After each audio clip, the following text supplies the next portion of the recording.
Hey, this is Gary Payton. Y'all listen to 3-Point Conversion Radio. It's the bomb.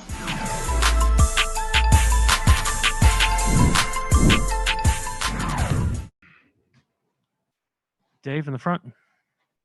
Look, as a teammate of Chris's, when he gets a big switched out onto him on the perimeter, are you watching to see what's going to happen next, or what goes Space through? out. Coach talks about it all the time is, our spacing. We have to punish teams for switching 1 through 5 like that. And, like I just heard Chris say, we prepare for any type of defense, and we watch a lot of basketball. And where we've been most successful in that situation is space out. So every time he shoots it, we think it's going in. Dwayne? Yes, Dwayne Rankin, Arizona Republic. Devin, you went retro with this look right here. This is like 90s. They used to dress after games in the finals. But wanted to ask about Giannis. Were you expecting him to play tonight? I mean, or were you unsure whether he was going to step out there? I honestly had no idea, but we did prepare for both. So, I kind of took our energy away from worrying about that and just locking in what we have to do as a team because, I've said it before, we focus on, ourselves more than anything. But obviously he's a big factor to the game, and, that can be a whole entirely different game. And just scouting, not saying they're better one way or the other, but, we had 2 different game plans as if he was playing or he wasn't. Like was a key tonight that maybe doesn't show up on the stat sheet, but you feel like you guys did this particularly well that led to the win? Just team defense, communication through everybody. We understand we don't want to make it a make or miss game. We want to make teams miss, and we want to guard at the highest level. So, that's where we've been successful is, just banking on that. I think that Clipper game when it was 71-70 for 6 minutes straight, we're not making a bucket, but we're not letting them score either. So that's where we hang our hats on is our defense end, and, we'll make it work on the other end. Thanks, Devin. Thank you.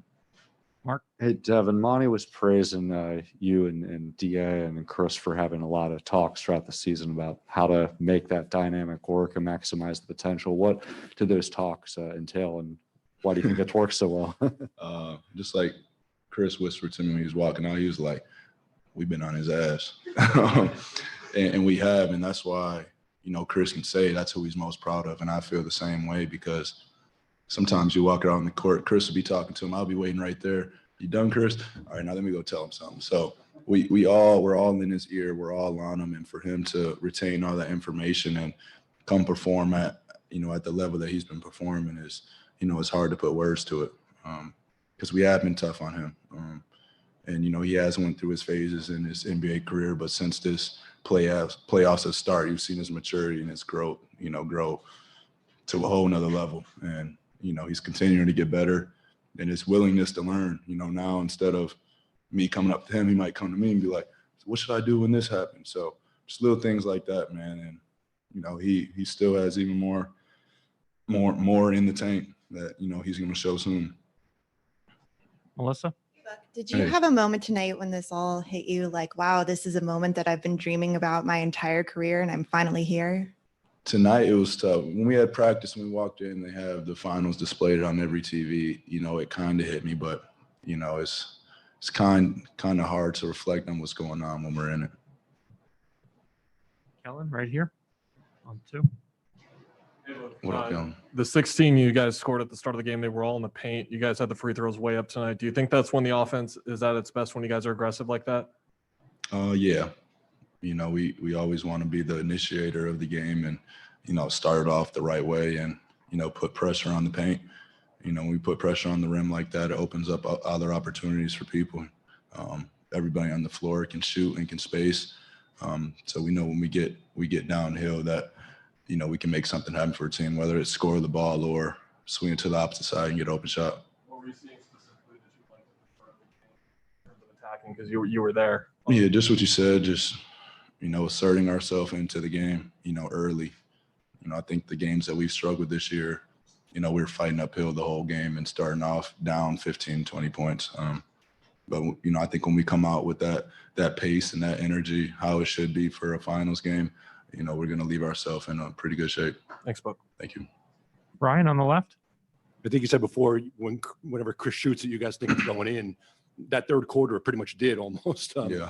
What did that do for you guys' confidence? That, it was a close game for the first half. No one had a double-digit lead, and then kind of, what does that show you when your guy has it rolling like that?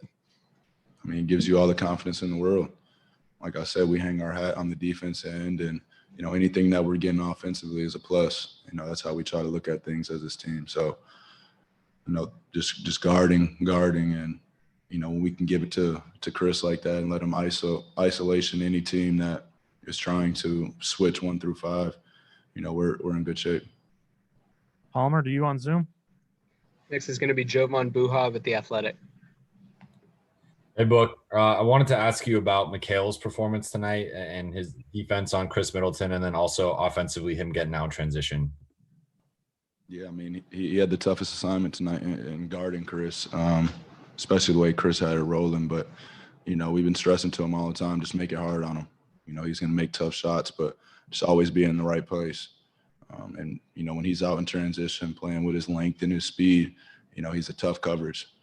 So if guys want to, sleep on him, or whatever you want to call it, he can make you pay, and teams are going to understand, that's not the guy to leave open, or that's not the guy to leave in transition, because he will make you pay.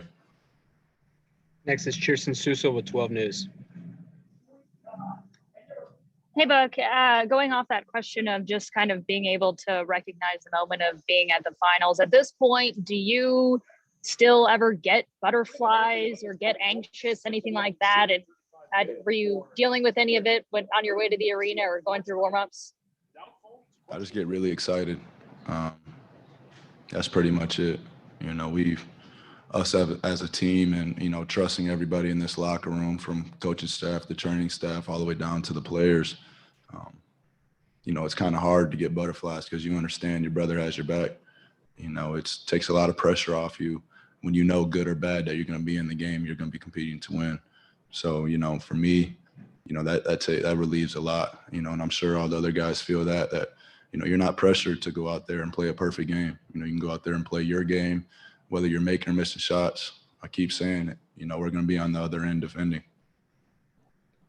Next up is Mark Schwartz with ESPN. Look, as we've talked about, Chris is 36 years old. We know he's going to the Hall of Fame, but when they induct him, they're going to talk about his leadership. They're going to talk about his playmaking, but now they're going to have to talk about the 73 points he scored in the last 2 games. I mean, this guy is now a bucket too. Chris Paul's he's been a bucket, man. I mean, he obviously, he gets his team involved. He is the greatest leader, to play this game, but he's been a bucket for a very long time. And, in my 6 years of playing against him, or 5 years of playing against him, you understand that, there's no scouting report that says Chris Paul can't get a bucket. We'll take final 2 questions here, Malika and Ramona. Hey, Book. I'm just wondering, Jay Crowder, he doesn't score until late, but he's the only guy here on either team who'd had playoff or finals rather experience coming in. Could you feel that at all, his impact being a little bit different than any other guy who hadn't been there?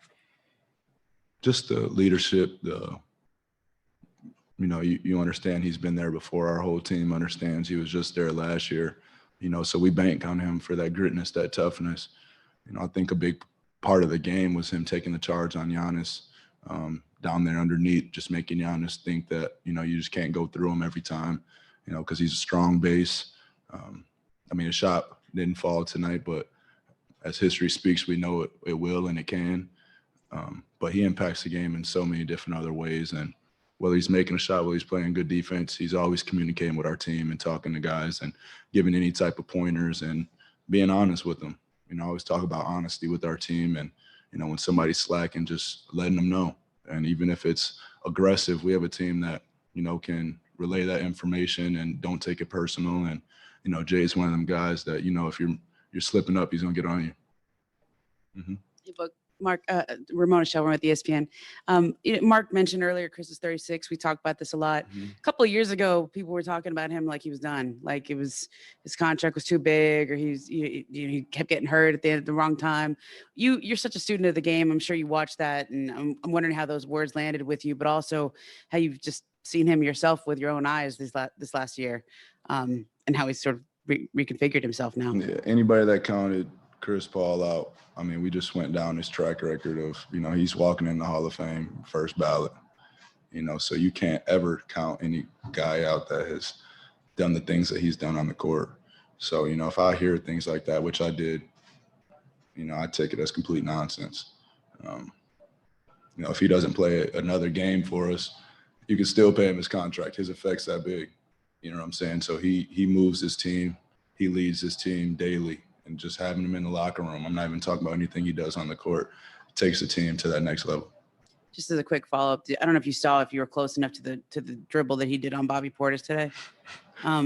What have you ever been on the other side of one of those? And how terrifying is it to be on defense when somebody can do that? Whatever we want to call it. I'm locking that up. That has nothing to do with me, Bobby Portis. I'm locking C up. I tell him all the time. But what do we? No, call it's that? tough. It's tough. He's a tough guard. He's one of those guys that you take one thing away, he does the other. It might sound simple, but he just takes what the defense gives him, and the ability to shoot the ball and score the ball from any spot on the court just makes you really tough to guard. Thanks, Buck. Thank you. All right. Thank you. Appreciate y'all. This is it for